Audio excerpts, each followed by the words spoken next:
Before by Rebecca, le dernier vendredi du mois, vendredi 26 novembre, que le temps passe vite, bientôt les fêtes de fin d'année. Alors mon invité, ma nouvelle invitée, parce que voilà, vous me réclamez souvent des femmes, j'ai eu cette réflexion, Rebecca, beaucoup d'artistes masculins, où sont nos femmes? Alors on parlera pas forcément essentiellement de zouk, comme d'habitude on parlera de musique antillaise, j'ai envie de dire, de musique créole avec mon invité. Alors c'est une choriste quand même que beaucoup de gens s'arrachent. Elle était il n'y a pas si longtemps sur la scène de la part du côté de Jarry avec Jean-Michel Rotin entre autres. Ouais. On peut dire que c'est une des choristes officielles de monsieur Dominique Coco. Mais vous découvrirez après donc justement ces premières images dans Before by Rebecca. Et je vous souhaite un bon week-end et puis bienvenue.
Alors, j'ai voulu faire une mise en, on va dire, une mise en bouche.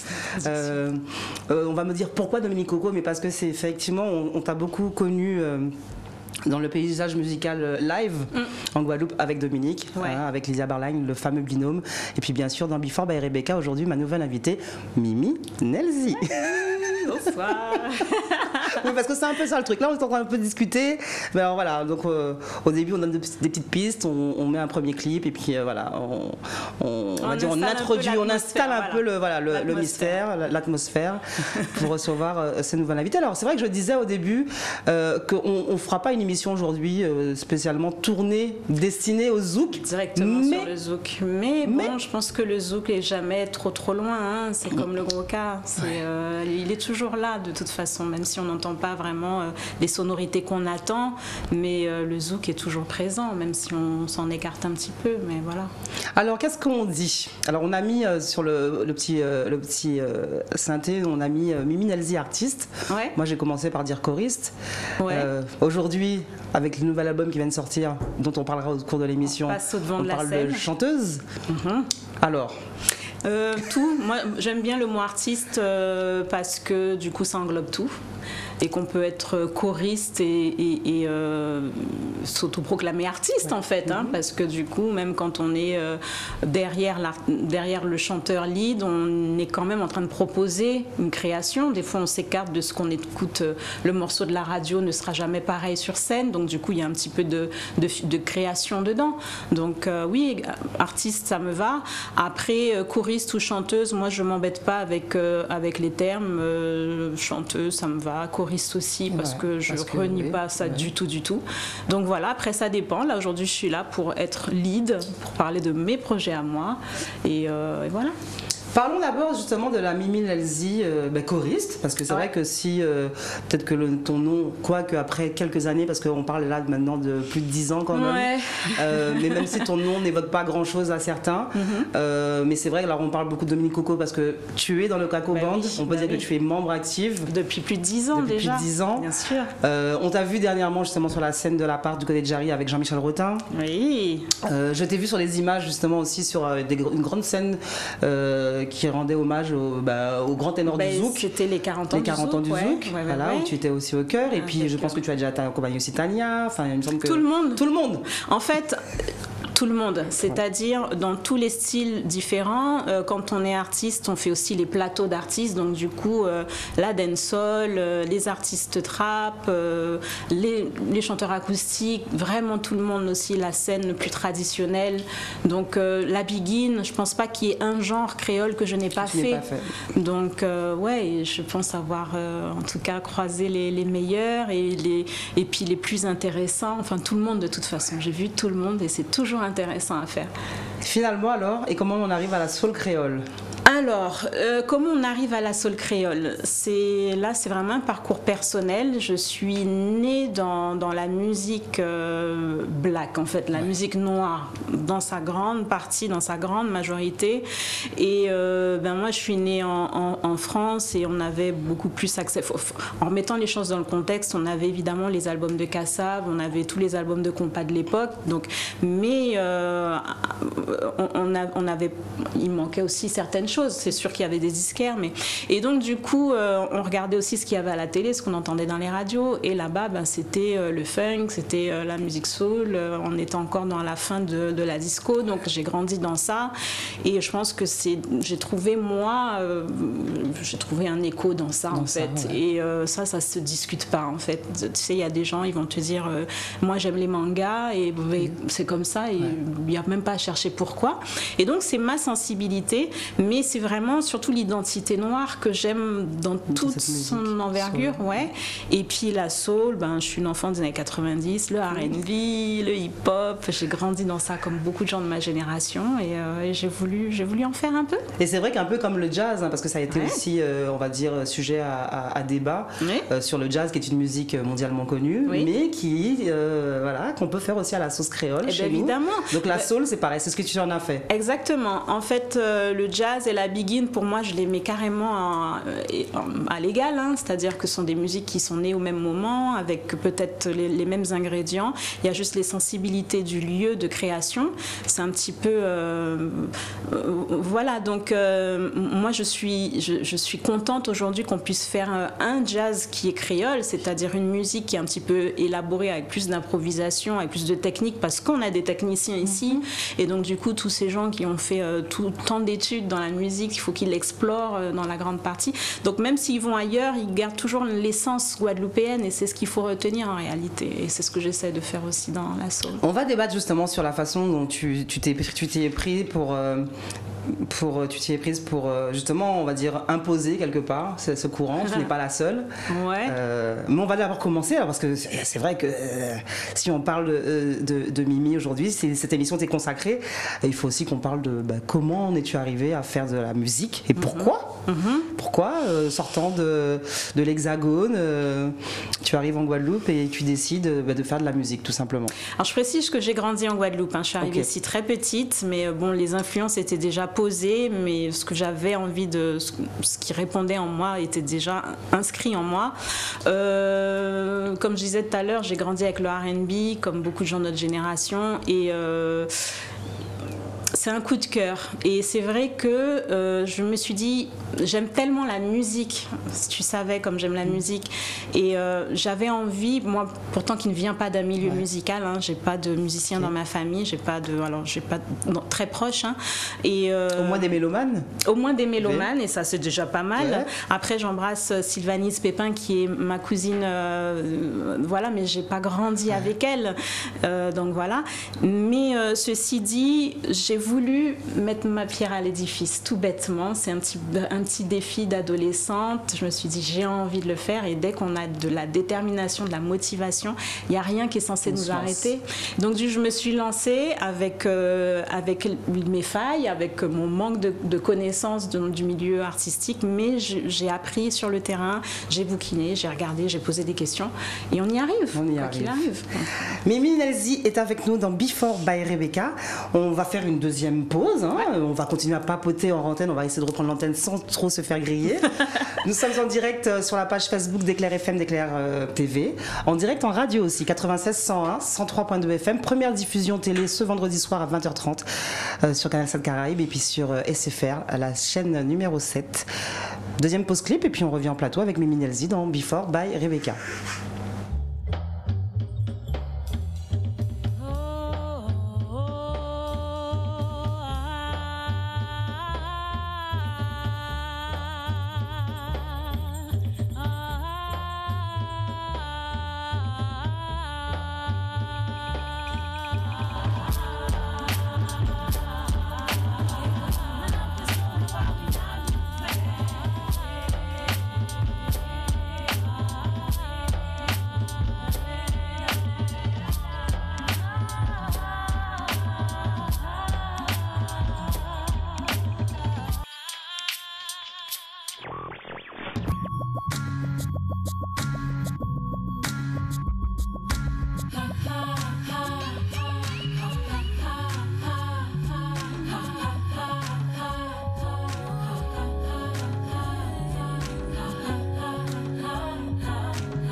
Pourtant comment tout cautionner?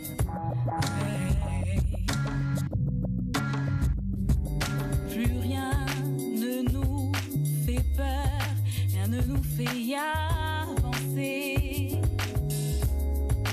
Quand on parle de superflu, quand on s'éloigne de l'essentiel, de toutes ces choses illusoires, quand les mœurs ne s'adoucissent plus, quand on s'éloigne de l'essentiel, de valeurs auxquelles croire, on s'éloigne de l'essentiel, noyé dans les excès, sans pouvoir faire surface. On suit tout le monde sans cesse, nous sommes nombreux à perdre la face.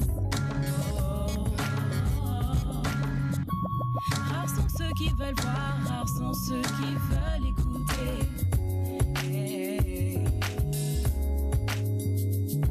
Les laisser pour compte, fatigués de ce monde d'inégalité. Nos masques déambulent dans ce carnaval. On s'éloigne de l'essentiel. On se veut différent, mais on est tous pareils. On n'échange même plus lorsque l'on se parle. On s'éloigne de l'essentiel. Nous sommes petits devant l'éternel. Quand on parle de superflu, on s'éloigne de l'essentiel.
L'essentiel, Mimi Nelzi, on y voit beaucoup de monde dans ce clip.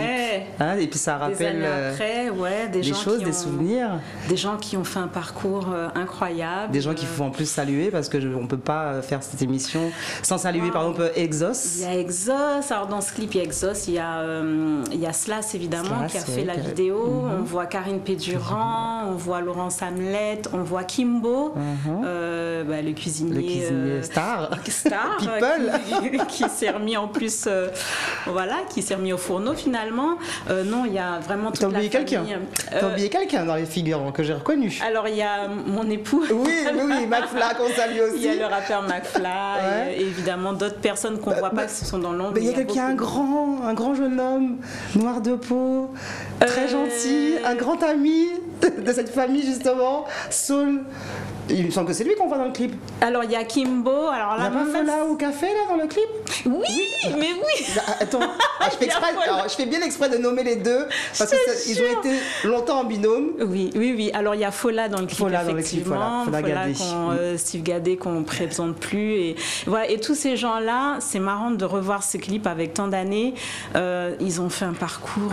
Tous. C'est vrai que tout le monde. Alors c'est vrai que Exos, pareil, c'est peut-être quelqu'un qu'il faudrait recevoir dans Before by Rebecca parce que comme quoi on parle de musique dans son ensemble, en tout cas de musique antillaise, en tout cas de musique qui viennent de chez nous, Guadeloupe, Martinique. Et, il y a les arts visuels dans ce clip. Il y a aussi les arts, aussi. J'ai oublié de préciser qu'il y a Naïs Verspan, on voit ses tableaux dans le clip. Donc là, on aussi. est art plastique, cuisine, compositeur, on est dans le rap créole, on est la soul, on est dans tout. Il y a vraiment tout. Il y a l'engagement, il y a l'identité créole, c'est vraiment l'essentiel, ce titre. Ouais, alors l'essentiel fait partie de mon premier album. C'était d'ailleurs le premier single. C'est comme ça que la Guadeloupe m'a connue, on va dire. Et symboliquement, en plus, ce qui est très rigolo, c'est que beaucoup de gens m'ont reparlé de ça depuis le confinement par rapport à ce qui est dit. Des situations retourner à l'essentiel. Revenir à l'essentiel. Et ça c'est revenu dans beaucoup d'oreilles ces dernières années. Et je suis contente parce que ça a été bien accueilli malgré le risque. Finalement, c'est vrai qu'à l'époque, j'étais un peu comme une ovni. Je revenais déjà avec de la soul. En plus, là, le morceau, il est en français pour le coup. Et les sonorités caco qui n'étaient pas encore... qui étaient déjà connues par une partie de la population, mais pas pour tout le monde. Et je suis contente d'avoir contribué à cet élan créatif qu'il y a eu à ce moment-là. Donc, bel accueil. Et puis les débuts pour des beaux souvenirs. Oui, évidemment, parce que c'était une super période. Moi, j'ai connu tout ce monde-là au moment où j'ai fait mon premier album. Je revenais de mes études et je suis revenue en... J'aime bien comment elle a zappé l'année, parce que j'ai failli lui demander après. Alors dis-nous, en quelle année sommes-nous quand même? Parce que moi j'ai cherché, j'ai vu ce qu'il y avait écrit sur YouTube. Pour la sortie de ce morceau-là, nous sommes en 2009. Il y a 12... moi j'avais vu il y a 12 ans. Un bail. Publié il y a 12 ans. Tu sais, j'ai pas honte de ça parce que du coup ça montre un parcours et je suis contente de dire que j'étais déjà là à ce moment-là, ce que les gens ne savent pas toujours, mais voilà, c'est pour moi, j'ai pas honte de ça. Des fois, les artistes enfin, pas tous évidemment, mais il y en a qui aiment bien gommer tout ce qui est ancien. Moi, j'ai pas de souci avec ce qui a été fait. Parce 2009, que en plus, tu es déjà en train de faire tu es déjà sur la route en tant que choriste. En tant que choriste, alors c'était encore timide, j'étais pas encore avec l'équipe de Doko, j'étais pas encore dans le Caco Band à ce moment-là, mais je pense que ce morceau-là a aidé à ce que je sois recrutée dans le Caco Band. C'est-à-dire que Doko, je pense qu'il a dû me connaître de cette façon-là. Il a peut-être vu aussi l'esprit et à un moment où il cherchait une choriste, il trouvait que ça avait l'air logique et du coup, oui, ça m'a servi. Ouais, ça t'a servi. Mais j'étais déjà choriste pour certains artistes. À l'époque, j'avais déjà fait Jacques Darbo, j'avais déjà fait pas mal d'artistes, surtout des petits plateaux, mais du coup, effectivement, ça a permis un élan. Ouais, vraiment. Mimi Nelzi. Ouais. Et puis c'est mignon, moi, ce petit nom. C'est quand j'ai écoute, on se fait des confidences à cette émission. Pourquoi pas. Quand j'ai su quel était ton vrai prénom, je me suis dit, moi j'aime bien Mimi. Ouais. Bon, écoute, là encore, je le disais pas avant. Je le dis depuis peu de temps. Je m'appelle Myriam. Ouais. Nelzi, c'est mon nom de jeune fille. C'est vraiment mon vrai nom de famille. De quel côté? Du Gosier? Alors, Nelzi, c'est martiniquais. Mon père est de la Martinique, ma mère est du T'inquiète pas, on nous regarde ici du côté de la Martinique. Eh ben, big up pas de jaloux. À la Martinique. Martinique. Ma mère est du Gosier, famille Ursule. Et voilà, donc gros bisous à toute la famille. Et donc en fait, oui, il fallait trouver un petit nom sympa que le public puisse retenir. Là encore, c'est des choses qui se font un peu dans la spontanéité. À l'époque, quand j'ai commencé à chanter, je cherchais un nom. Bon, on m'appelait Mimi. Moi, je l'écrivais déjà un peu de cette façon-là depuis que j'étais au collège, au lycée, donc pour rigoler, on avait tous des blases. Voilà, exactement. Et puis, je trouvais ça sympa de le garder parce que ça faisait partie de mon identité. Et du coup, mes amis de l'époque m'ont appelé Mimi Nelzi. Ils ont mis les deux. Moi, j'ai aimé cet élan. Mais il y a un truc très artistique de toute façon dans cette apposition de ce surnom et de ton nom de famille. Et puis à l'époque, les artistes avaient juste un seul nom, un seul prénom, ça existe encore. Et je trouvais ça intéressant d'avoir les deux finalement. Je trouvais que c'était original à l'époque quand même. Et puis après, bon, on ne change pas de nom comme ça, on le garde. Elle est sur le plateau de Before by Rebecca pour présenter entre autres son nouvel album Antidote, mais on en parlera au cours de l'émission. Nous sommes en direct sur la page Facebook d'Éclair FM, d'Éclair TV, en direct en radio aussi. Alors si vous êtes dans votre voiture, soyez prudents en nous écoutant, mais effectivement, 96, 101 et 103.2 FM. Première diffusion télé ce soir à 20h30. En télé aussi, on te reverra tout le week-end, samedi, dimanche, et puis après rediffusé, multidiffusé. Et puis avant que ça aille sur YouTube, on va se faire une nouvelle pause clip. J'ai essayé d'aller chronologiquement dans ta discographie. J'espère que ça va te plaire. Mimi Nelzi est avec nous dans Before by Rebecca.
Mimi Nelzi, L'en-main, l'en-mou. Waouh. Ça aussi, ça date pas d'hier. Non, L'en-main, l'en-mou, était inclus dans un EP 3 titres, donc 3 titres que j'ai sortis il y a quelques années. C'était, voilà, j'ai créé des chansons, je les ai sorties, et puis voilà, sans trop de réflexion. L'en-main, l'en-mou parle d'entraide, voilà, de besoin d'avoir quelqu'un à côté de soi, d'avoir un plus petit, d'avoir un plus sage, voilà, on a besoin d'être avec quelqu'un. Et j'aime beaucoup ce clip que j'ai fait avec Cédric Hicham, Calvados. Ouais. Et dans l'idée, moi je voulais, on voit que des mains, hein, bon, vous avez vu, et je voulais vraiment qu'on voit cette transmission, comme on dit chez nous, c'est on l'en-main qu'à la vélo. Exactement, c'était un petit peu ça qu'on voulait mettre à l'image et que ça parle directement aux gens, et ça a été bien perçu.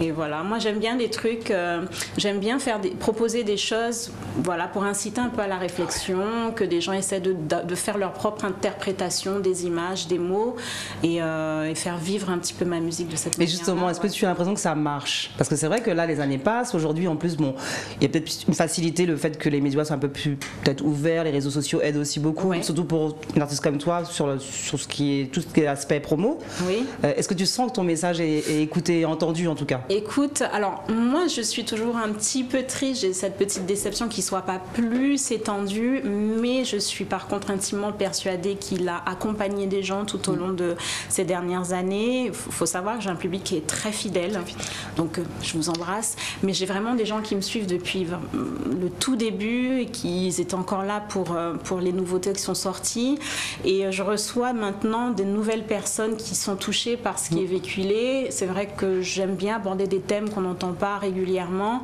et ça touche. Et même si ça touche pas aujourd'hui, quand ça sort, ça a le mérite de toucher plus tard. C'est toujours au moment où il faut pour chaque personne.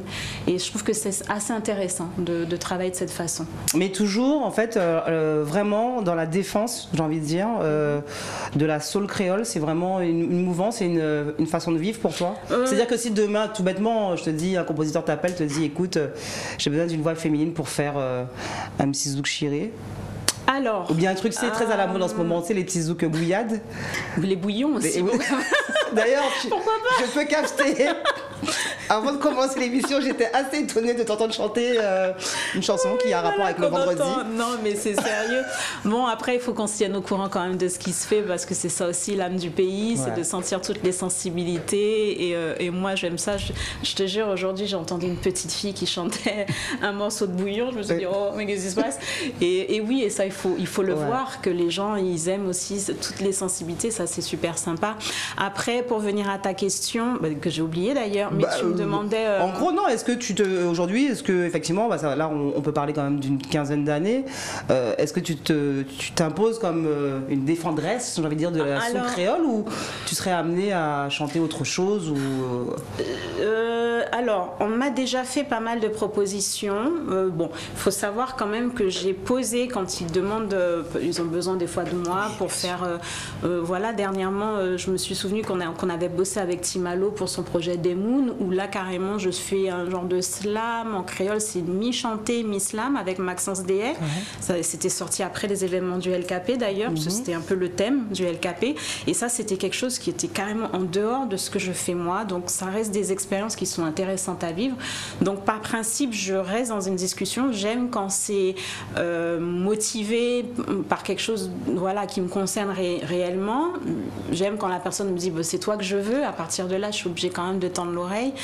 Après, j'essaye aussi de rester logique dans ma démarche. C'est-à-dire que moi, j'ai voulu proposer quelque chose de différent. C'est pas que je défends ou je n'ai pas l'impression vraiment de défendre quelque chose. C'est juste ce que j'ai envie de proposer. Ça ne veut pas dire que j'ai fermé les portes.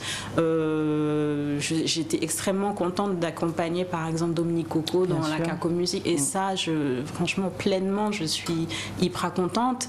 Et voilà. Donc, si demain on me propose quelque chose au jour d'aujourd'hui, je pense que je peux me permettre cette fois-ci d'avoir un petit peu plus de latitude parce que j'ai déjà montré ce que je voulais montrer. là, je me considère un peu plus libre. Après, il faut quand même que ça me parle. Il faut qu'il y ait un peu de logique quand même. Je peux te demander quelles sont justement tes inspirations, mais là je parle vraiment en termes d'artistes, de chanteuses. Alors on a parlé il n'y a pas longtemps sur les réseaux d'Erykah Badu, ensemble, oui, hein. On s'est rappelé un superbe album que j'écoute en ce moment dans ma voiture, c'est Mama's Gun. Mama's Gun, qui est hyper kiffant. Donc je sais que tu aimes beaucoup Erykah Badu. Et ouais, on se connaît quand même, Rebecca. Oui, non, Erykah Badu est vraiment l'artiste qui a pris des risques, qui a voulu proposer quelque chose de nouveau, un tournant de la musique noire américaine encore. Aujourd'hui, elle reste une référence absolue dans tout ce qui est un petit peu, je ne veux pas dire déjanté, mais voilà, tout ce qui est un peu identitaire. Prendre des risques. C'est ce qui nous manquerait, nous, justement, dans notre musique antillaise, pour parler un peu de nous. Il y a des artistes qui prennent des risques ici. Il y en a vraiment qui ont une vision artistique et qui vont à fond. Et ça, c'est difficile après de les mettre toujours en avant, de les mettre en valeur, parce que du coup, quand on prend un risque, du coup, on est déjà en marge. Et les gens ont un petit peu de mal à sortir de leurs petites habitudes musicales. Florence Napré parlerait de formatage, justement. Oui, exactement. Je pense que c'est ce qu'elle a voulu dire dans sa chanson. Et justement, Florence Napré, dans son morceau, a voulu exprimer que on peut être une femme créole et vouloir proposer autre chose. Je crois qu'il y avait de la guitare aussi dans ce morceau-là. À l'époque, on n'entendait pas autant de guitare électrique, mais en dehors évidemment. Et puis en même temps, même dans sa musique à elle, on sent cette consonance justement zouk, musique caribéenne très rythmée. Florence Napré, oui, est une super représentante du zouk moderne, en fait, un zouk moderne. Ouais, j'aime bien ça, le zouk moderne. Oui, parce que le zouk a évolué, et ça, il faut l'entendre. Après, mais du coup, moi, ce que j'aime avec Florence, c'est qu'elle a voulu recentrer un petit peu ce qu'aurait dû être le zouk vraiment guadeloupéen. Voilà. Bon, après, ça, c'est des débats. Beaucoup de gens estiment que le zouk, c'est un petit peu perdu en chemin, enfin, perdu entre guillemets, parce que c'est aussi la trajectoire. Mais ce qu'il faut retenir, c'est que selon moi, Cassa va créer une fondation et qu'après, c'est un arbre qui grandit avec différentes branches. Et donc, on avait besoin, évidemment, de ce recentrage avec de la conscience, avec de l'énergie, de l'identité. Et je pense que avec Florence, une relève en fait. Avec une relève et puis toujours du risque. Toujours du risque, parce qu'il faut un petit peu de risque pour pouvoir avancer dans une création. Mais tout en se faisant plaisir. Parce que évidemment, quand on fait de la musique, on crée. Surtout. Sur scène, c'est le kiff total. C'est l'éclate. Moi, j'aime la scène, j'aime beaucoup ça. Malgré mon tempérament extrêmement timide, pour ceux qui me connaissent. Non, j'ai envie de dire calme. Et parce qu'en fait, tu sais, plus ça va. Et puis, c'est vrai qu'on se suit beaucoup aussi sur les réseaux et entre autres Twitter. Et puis, dernièrement, je me faisais la réflexion en me disant, mais en fait, elle a un petit côté quand même un peu sec, la Mimi, douce que l'on connaît. Qui a toujours été là, en fait. Ouais. C'est marrant parce que j'en parlais avec mon ami Eric Delblond dernièrement. Il me fait, c'est marrant, je te connaissais pas comme ça. Je pense que c'est l'âge. Tu sais, à partir d'un moment... Après 30 ans, tu as envie de dire. Ouais. Mais ça, je pense que c'est une vraie réalité. Et je suis tellement contente d'y être arrivée parce que j'étais certaine qu'à un moment donné, la vraie moi allait pouvoir s'exprimer sans crainte de ce qu'on pouvait penser d'elle. Et on y est. Et bon, je suis pas si complexe que ça non plus. Mais j'aime maintenant, comme on dit, ouvrir ma bouche, quoi. Et je suis pas toujours dans la contestation. C'est pas ça du tout le but. Tu dis ce que tu penses. Je dis ce que je pense. Enfin, tu assumes, en tout cas, tu affirmes et tu assumes. Oui, et puis j'aime rigoler, j'aime déconner surtout. Je suis beaucoup dans la dérision et je trouve que maintenant dans les réseaux sociaux, puisque tout le monde se lâche, allons-y gaiement, quoi. Et tu mentionnais justement Eric Delblond qui a aussi fait partie du Caco Band, bassiste de Big Coco, que j'ai reçu dans Before by Rebecca. Récemment, oui. Et avec qui nous avons parlé de ce fameux single, L'amitié, avec ma copse, avec ta copse Lydia Barlagne. Mimi Yelzi dans Before by Rebecca, pause musicale, pause clip, comme on aime les faire. Et puis on revient tout simplement en plateau une fois qu'on se sera délecté de ce nouveau clip.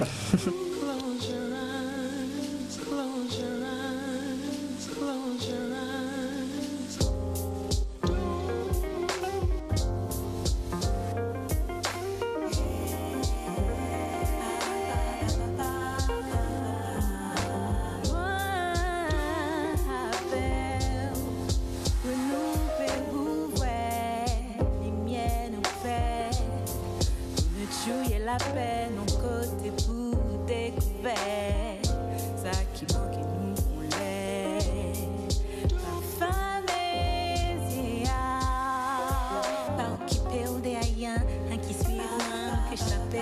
mais goûter que tu sais que t'es jamais oublié.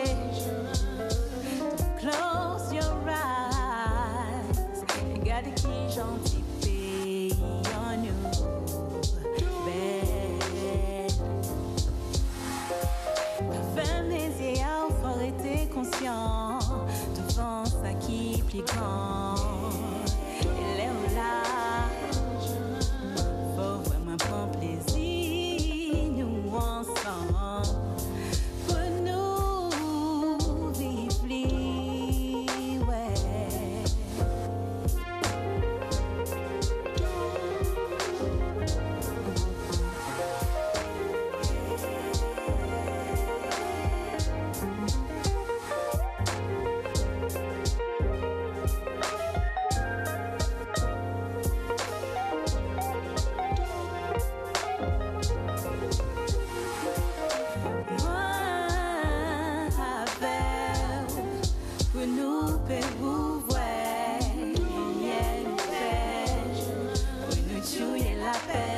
C'est pour découvert, ça qui manque à nous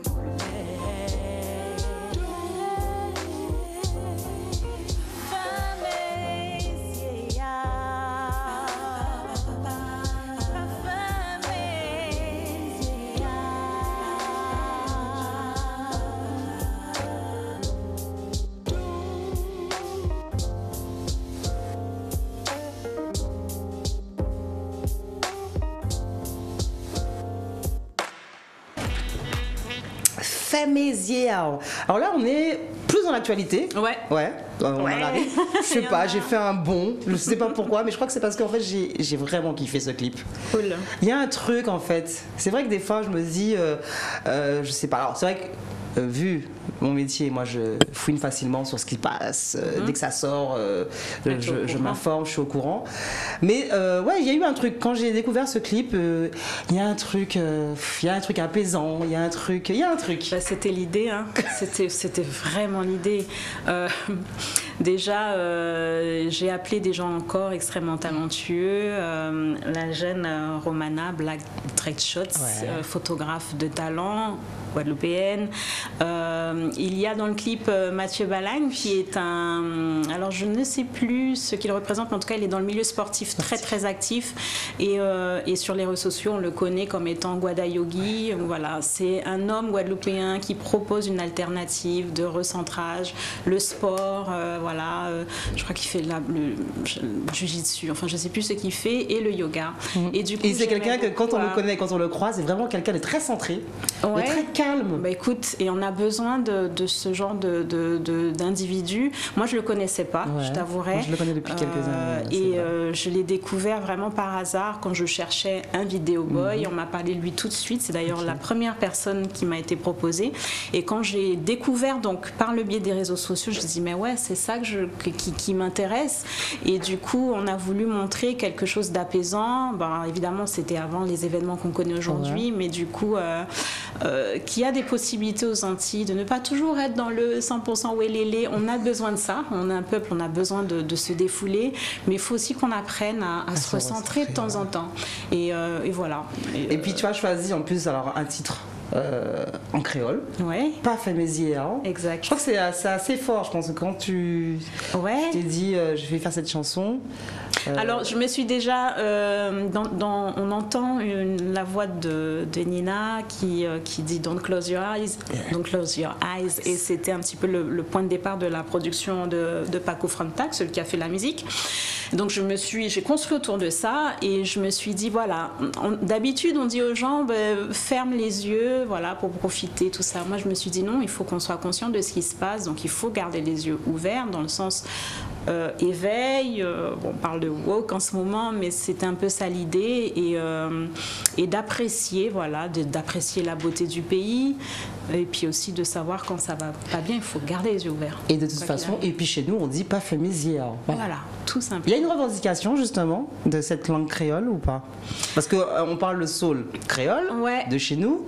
Est-ce qu'il y a aussi la revendication de la langue créole qui va avec? J'ai pas envie de dire revendication, mais réappropriation, et de me dire que puisque... Tu sais, l'autre jour, j'écoutais Orquesta de la Luz, les Japonais qui font de la salsa. Et puis quand tu les vois, moi je les ai vus 2 fois sur scène, tu te dis des Japonais qui maîtrisent aussi bien une musique caribéenne en fait. C'est juste énorme, et pourtant ils sont japonais. Alors oui, ils chantent en espagnol, mais des fois je crois qu'ils ont dû faire des chansons en japonais, et donc je pense qu'on a le droit de pouvoir faire une musique qui n'est pas de chez nous, et du coup on se la réapproprie en mettant notre langue. Donc c'était un petit peu ça. Je vais t'avouer que c'était pas l'idée de départ. Moi je voulais juste faire du R&B, de la soul point barre, et c'est évidemment en étant ici, comme on dit, il faut être ancré là où on est, et c'est parce que j'ai entendu les gens m'ont dit mais tu sais, tu devrais le faire en créole, pour remettre un peu les choses dans leur contexte. C'était pas si facile de pouvoir faire la promotion d'une autre musique que du zouk, et en plus voilà, donc je ne suis pas la première. Il y avait Inès Kaï qui à l'époque avait été un petit peu dans la même mouvance, d'ailleurs je l'embrasse là où elle est, et elle avait raison, elle avait totalement raison. À l'époque elle était encore sur Paris, elle mélangeait les créoles, ce qui déjà était assez... Ce qui faisait qu'à l'époque, je me souviens quand elle avait sorti ses premiers projets, on ne savait pas qu'elle était guadeloupéenne. Exact, on pensait qu'elle était haïtienne. Effectivement. Et je trouvais que sa démarche était vraiment super originale. Et du coup, ayant travaillé avec elle aussi en tant que choriste, je trouvais qu'il y avait quelque chose là. Et les gens ici, comme Timalo, comme beaucoup de gens de l'époque qui étaient dans le milieu culturel, m'ont dit franchement, tu devrais tester. Donc c'est vrai que le créole, c'est plus une réappropriation, plus qu'une revendication.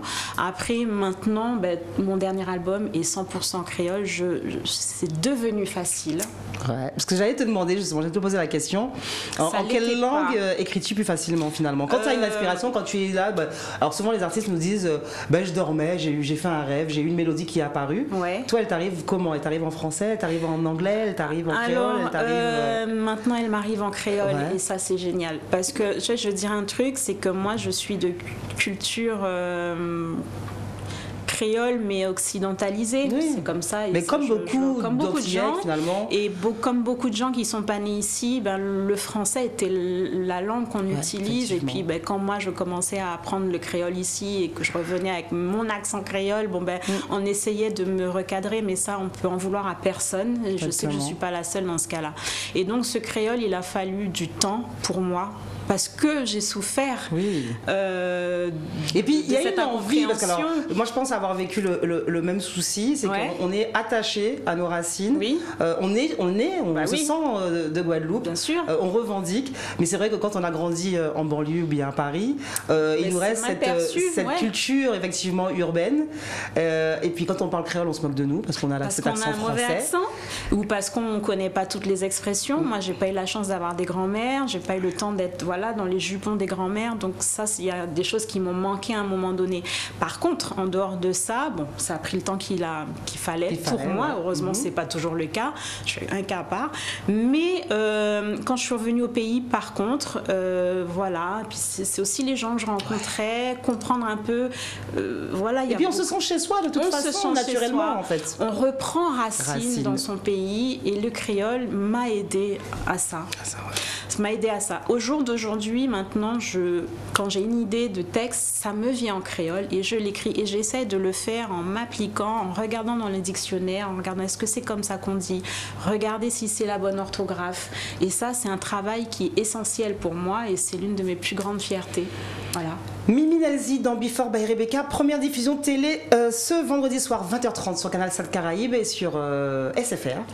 Samedi, alors aussi il y a une diffusion parce que Mario m'a rajouté chaque fois des diffusions comme ça. C'est cool, tant mieux. Je vais essayer de reprendre les horaires de diffusion. Vendredi 20h30, minuit 30, samedi 20h, dimanche midi et 21h30. Wow.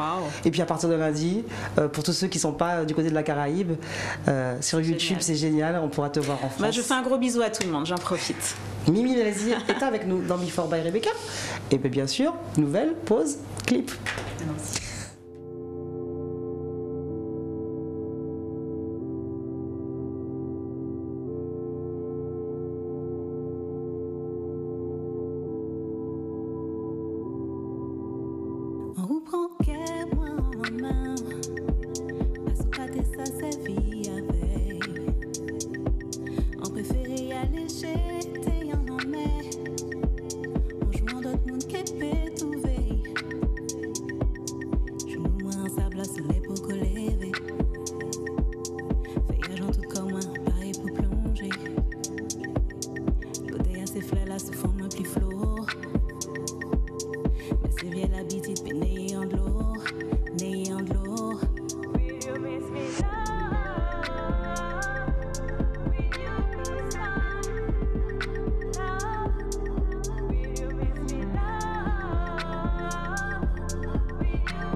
Papa. Non, mais en fait, c'est très bien parce qu'en antenne, on se remémore des choses, on parle des copains, on parle de. Alors, souvent, là, on l'a pas fait parce que voilà, parce qu'on parlait d'autre chose de toute façon. Mais c'est vrai que ce qui est bien dans cette émission, c'est que souvent les artistes regardent les clips que je choisis et ils me disent waouh, mais alors là, tu ressors des trucs, des tiroirs. Je me souviens de tel jour, enfin du jour où ça a été tourné, pourquoi, comment, enfin voilà, ça marque. Ça s'oublie pas. Alors moi j'ai de la chance, j'en ai pas 150 000, donc c'était pas compliqué. Quoique. Ouais, en tout cas tout va bien. Là la sélection est impeccable, donc merci. Et oui, non, alors ça c'est vraiment des entreprises qui sont... Alors moi il faut savoir que la plupart des idées de clips c'est moi qui les ai, après je les retravaille et tout. Et en général je produis mes clips, donc du coup je suis vraiment impliquée à chaque fois. C'est pas genre j'arrive et qu'est-ce que je dois faire. Et donc oui, c'est comme une chanson. Là on crée quelque chose, on crée une pièce et on essaie de le faire le plus honnêtement possible en tout cas. Et oui, ça s'oublie pas, on peut pas oublier ça. Cette chanson, alors c'était Will You Miss Me, on a tourné ça dernièrement, pas trop loin d'ici d'ailleurs, et c'est une chanson. Alors pour une fois j'ai voulu parler de relations hommes-femmes, ça j'ai déjà abordé ce genre de thème, et là j'ai voulu parler vraiment de quelqu'un qui quitte un homme et qui va essayer de se purifier de cette relation. Donc dans l'imaginaire j'essaie de l'exprimer, je sais pas si ça a été ressenti, mais je pensais vraiment au rituel. Dans ma tête, j'imaginais, voilà, on va des feuillages, on va aller laver son corps dans la mer. C'est vraiment ce que j'avais, faire des prières, invoquer, je sais pas, tout un tas de choses, un petit peu dans l'esprit des cérémonies afro-cubaines. Enfin voilà, donc c'est vraiment l'univers que j'avais dans l'esprit. C'est beaucoup de messages que tu lances finalement, pas forcément à l'humanité, mais à la femme en fait. À la femme, qu'elle s'explore, qu'elle utilise tout son potentiel, et je trouve que ce sont des messages super intéressants déjà dans la période qu'on vit actuellement où la femme essaye en tout cas de revendiquer sa place et de dénoncer toutes les injustices depuis tant de millénaires, et je me dis j'aime bien participer à ça, et en tout cas nourrir cette idée que la femme peut vivre. Alors dans l'idée du clip, dans l'idée de la chanson en tout cas, je dis est-ce que je te manquerai, donc c'est l'idée oui je te quitte mais j'ai envie que tu aies des remords, mais vraiment que ce soit dur pour toi et que tu repenses à moi même si je veux plus de toi dans l'idée. Et j'aimais beaucoup cette idée de revanche, même s'il faut pas penser à des choses négatives, mais là je voulais vraiment cette idée de femme forte et qui a juste envie que les gens payent pour le voilà, mais oui, mais voilà. Justement, je voudrais revenir sur un petit point que tu as évoqué subtilement. C'est quand tu disais tout à l'heure, j'ai produit mon clip. Oui. Alors, je te vois toujours au combat avec tes projets, tu les mènes tant bien que mal. Il y a eu dernièrement justement un confinement où tu as pu produire. Tu as pris un peu de temps pour sortir tous ces titres. Oui, ça mais parce qu'en fait, il faut le dire, aujourd'hui, pour avoir ne serait-ce qu'un staff de production, ça reste compliqué. Ça reste compliqué. Alors, moi encore, je suis encore un ovni, c'est-à-dire que bêtement, je n'ai pas su être entourée et je n'ai pas non plus cherché à l'être plus que ça. Parce que ma démarche était 100% créative, je n'avais pas envie de rentrer dans l'idée du formatage, parce que je me suis dit, si j'ai une équipe avec ceci, cela, on va me dire fais ci, fais ça, et je n'avais pas envie de rentrer dans ça, parce que ma démarche était 100% personnelle, et donc après, il faut pouvoir l'assumer, du coup, parce que du coup, on est seul face à ces projets, et c'est un petit peu pour ça que j'ai dû disparaître pendant quelques années, parce que quand il n'y a pas d'argent qui rentre, on ne peut pas créer. On fait aussi, faut le dire, on fait aussi un peu d'alimentaire. Il faut de l'alimentaire. Peut-être à ce moment-là aussi que tu fais un peu plus de cœur, on va dire. On va le dire, même si le travail de choriste est un travail 100% plaisir, mais ça reste aussi, il faut le dire, un travail alimentaire. Et heureusement qu'on m'a appelé. Il y a des gens, d'ailleurs j'embrasse des gens comme Cédric Brut, il y a des gens qui m'ont contacté et qui m'ont permis d'avoir de l'argent à la fin du mois, quoi. Oui, parce qu'il y a cet aspect aussi. À chaque fois, je le dis, il va falloir que je fasse une émission plus peut-être tournée sur les droits des artistes. Oui. Et puis il y a ce fameux statut d'intermittence. Ouais, alors moi je suis même pas intermittente, parce que j'en fais même pas assez. Ouais. Après moi oui, parce que c'est 507 heures pour pouvoir prétendre à toucher ces fameuses allocations. Surtout là ces temps-ci, donc moi je comprends les artistes qui veulent une aide parce que là on n'y arrive plus. Moi particulièrement j'ai plusieurs casquettes, j'ai plusieurs cordes à mon arc, donc je n'ai jamais tenu, je me suis jamais arrêtée que sur la musique, heureusement. Ça aussi, on le sait, parce que bon, tu le dis sur les réseaux, même si tu t'épanches pas, vous êtes quelques-unes comme ça à faire autre chose que de la musique. Tu le dis, que tu es aussi nutritionniste. Je suis nutritionniste, ça depuis peu, mais quelques années avant, j'étais dans le monde associatif, dans le sport loisir. Ouais. Donc j'étais... moi, ça m'a permis, très honnêtement, Rebecca, quand ça a commencé à ne plus aller super bien, parce qu'il faut dire qu'on est souvent devant la scène, mais après, il y a des moments de creux. Et moi, ça m'a fait plaisir de revenir dans les associations et voir tous les 3 fois par soir des dames qui ont fait leur journée de travail, on est ensemble et on fait du sport ensemble. Moi ça m'a tenue, mentalement ça m'a tenue, ça m'a permis de me réinventer, de passer d'autres diplômes. Donc maintenant je suis contente de nouveau de pouvoir avoir une source de revenus. Déjà pour vivre d'une, et de deux, pouvoir réinjecter un petit peu dans la création et d'être 100% indépendante, d'être productrice. Justement, comment Mimi Nelzi a-t-elle vécu alors toute cette période de confinement depuis maintenant 1 an et demi à peu près? J'ai compté à peu près 20 mois. Ouais, on y est presque. Ouais, parce que c'est mars 2020, la première fois où on a été confinés. Il y a eu combien de couvre-feux? Et aujourd'hui, on est en pleine crise sociale. En plus. Et avec un couvre-feu justement qui est revenu à 18h. Pour tous les gens du secteur culturel, sportif aussi, parce qu'il y a des compétitions qui sont arrêtées, et puis tous ceux qui ont besoin du tourisme également. Comment j'ai vécu le confinement? Moi, je l'ai vécu très bien, parce que je fais pas partie des gens qui sont défavorisés dans la vie, et puis alors même si je n'avais pas de source de revenus, donc ça je le précise, à ce moment-là j'avais 0 source de revenus, mais je me suis dit, par contre j'avais besoin personnellement moi d'être dans un moment de calme, faire un certain bilan, ça tombait bien me concernant, et ça m'a permis de créer un album. Donc moi j'ai vécu là où Antidote. je vis, voilà mon antidote. J'ai beaucoup réfléchi, j'ai eu des réflexions, voilà comment se réinventer maintenant en Guadeloupe quand on a des problèmes, quand la marchandise n'arrive pas, et il faut se tourner vers la terre, il faut comprendre comment notre terre fonctionne, comment nos plantes fonctionnent. Donc moi c'est un peu la réflexion du moment, et donc Antidote est né de toutes ces réflexions. Quand ça va pas, faisons avec ce qu'on a, faisons avec notre richesse, avec notre potentiel.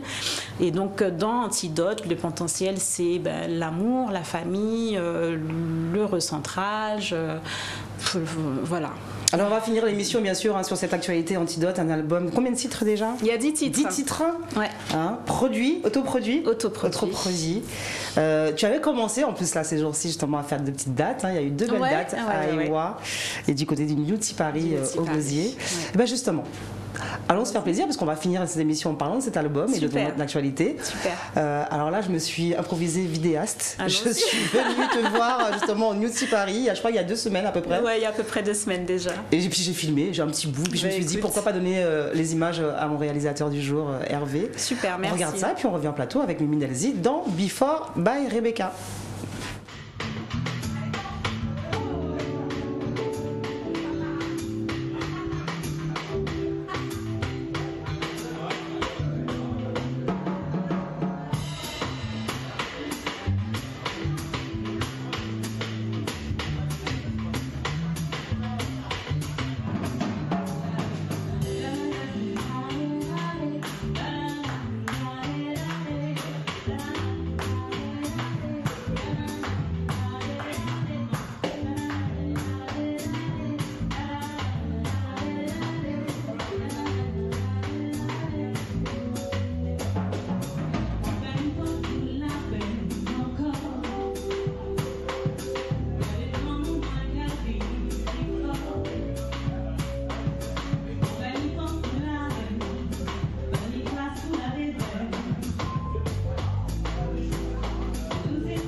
Alors, sachez que là, c'est mon petit moment de fierté, parce que je trouve que mes images sont très belles. Mais écoute, ça tremble pas, tout Ça est tremble parfait. pas, je suis là. Alors, dernier concert que tu as pu faire au Newty Paris. On salue d'ailleurs Xavier Richardot, on est de tout cœur avec lui. On a une pensée, le pauvre, il ouvre, il réouvre, il ferme, il referme. Moi, ça faisait déjà un moment que je lui disais de toute façon, il faut que je rejoue chez toi. Et on avait justement discuté ce soir-là où on n'était pas encore dans le couvre-feu, effectivement. Et quand je vois que c'est encore le coup de massue. Et puis il n'est pas le seul parce que tu avais joué justement une semaine avant chez Ewa, à Jarry. Je sais que c'est aussi un lieu qui ferme, qui ouvre, qui ferme. La Part aussi en ce moment. Enfin, tous ces lieux de vie, de live. Tu sais, ce soir-là, je voyais des gens qui trinquaient. Tu sentais que ça faisait un moment qu'ils n'avaient pas passé. Il y avait des filles qui étaient là en train de trinquer et tout. Je me suis dit, waouh, ça fait certainement un moment qu'ils n'avaient pas eu des occasions comme ça. Ben oui, de la bonne musique. De partage. Ouais, voilà. Et ça me fait beaucoup de peine. Bon, après, il faut, comme on dit, il faut qu'un béquet, quoi. Il faut tenir. Et puis, bon, des jours meilleurs, en espérant, arriveront. Antidote, le nouvel album, 10 titres. Une petite tournée qui a commencé avec, pour le moment, 2 dates. Ouais. Coupé, avec des musiciens, avec des musiciens toujours, avec, parce que je peux pas faire sans Éric eux. Delblond à la basse, Stevie Landre à la batterie et Didier Bride au clavier. Ouais, donc toujours dans la bonne humeur, avec des gens que j'aime, qui apprécient de jouer autre chose aussi. Faut le dire, en général, les musiciens sont toujours contents de jouer autre chose et c'est toujours une expérience intéressante. Et puis ça fait du bien, sentir les vibrations, on est ensemble. Là, les répètes m'ont fait un bien fou et partager avec le public, ça faisait longtemps que j'avais pas chanté sur scène mes compos et voilà, ça fait du là on était sur la dernière chanson de cette soirée, le titre En pas mêlé, qui sera bientôt en single, qui sortira j'espère dans quelques semaines. On réfléchit au clip, alors, mais il faut que maintenant ce soit la stratégie fait. Parce que alors la crise sociale est en train de nous tomber dessus, donc il a fallu mettre un stop. Exact. En même temps Noël arrive, on va être sur les chantés Noël. Et mais je le savais que ça allait se passer fin comme ça. Non, tu sais, moi, pour mon style de musique, je ne me prends pas la tête. Je sais qu'en Guadeloupe, il y a un calendrier. Dès que la Toussaint est passée, il faut oublier. Donc, en général, je fais rarement des scènes en décembre. Après, j'ai une petite bulle de respiration avant Carnaval, enfin avant les grands jours du Carnaval. Je sais que les carnavals, on se calme. Et après, on revient tranquillement en carême. Et puis, n'oublie pas cette date qu'il faut que tu fasses absolument. Dis-moi. Du côté de chez Jackie Dulis, c'est l'implantation à Gourbert. Jackie qui suit l'émission. Donc, il faut lui promettre qu'en janvier ou en février 2022, que tu passeras avec tes musiciens. Il faut qu'on aille chanter en Bastère. C'est vrai qu'il a vu sur les réseaux que tu avais sorti un album et tout de suite il m'a contacté. En tout cas, merci pour le soutien et de m'avoir convié et dès qu'on peut. En plus, Didier Bride, c'est Bastère, voilà, Cap-Esther. Donc oui, on viendra à Bastère. Il faut. Mimi Nelzi, Before by Rebecca, l'actualité. Donc on a dit on attend. Donc cet album qui est bientôt. sorti, de toute façon on attend les scènes, il est disponible partout. Cet album, on peut l'entendre sur toutes les plateformes. Évidemment, il a l'achat en digital. Il y a des clips qui sont sortis, donc vous avez de quoi. Alors, il paraît que ça passe super bien le matin au réveil avec le petit café avant d'aller au boulot. Donc voilà, écoutez cet album, il est vraiment pour vous, pour que vous puissiez passer des moments. Comme je disais, il faut des fois un peu d'apaisement. Après une longue journée, vous pouvez vous détendre avec ça. C'était vraiment fait dans le but. Et voilà, donc j'espère revenir très vite avec d'autres clips, avec d'autres scènes. J'ai envie de te demander comment va Dominique, Coco. Mais écoute, il va bien. Disons que tant qu'on est debout, moi j'estime qu'on va bien. Il a son combat actuellement. Je suis tout cœur avec lui. Je sais que c'est pas facile et on a travaillé il y a pas très longtemps. On a enregistré une petite chose qui j'espère sortira très vite avec lui, mais j'espère qu'il viendra en parler lui-même. Et voilà. Mais oui, on va le recevoir dans Before by Rebecca. Puis je le vois avec son œil. En cas, attends l'invitation, moi, mademoiselle Rebecca. Kevin. Et Kevin. Before by Rebecca, Mimi Nelzi. Alors en télé, on reprend vendredi 20h30, minuit 30, samedi 20h. Ça va, dimanche midi 21h30, Canal 7 Caraïbes, SFR. J'ai envie de vous dire, prenez soin de vous avec tout ce qui se passe en ce moment. Et en plus, c'est vrai qu'on parle aujourd'hui encore de 3e dose. Ouais. Donc, quels que soient vos choix, en tout cas, prenez soin de vous, faites attention à vous. Et puis, un bon week-end. Je ne sais pas à quoi vous dire encore. En tout cas, nous, on a passé un bon moment. Oui, merci beaucoup, Rebecca. Super moment. Et on se dit à bientôt avec notre prochain invité dans Before by Rebecca. Tchuss!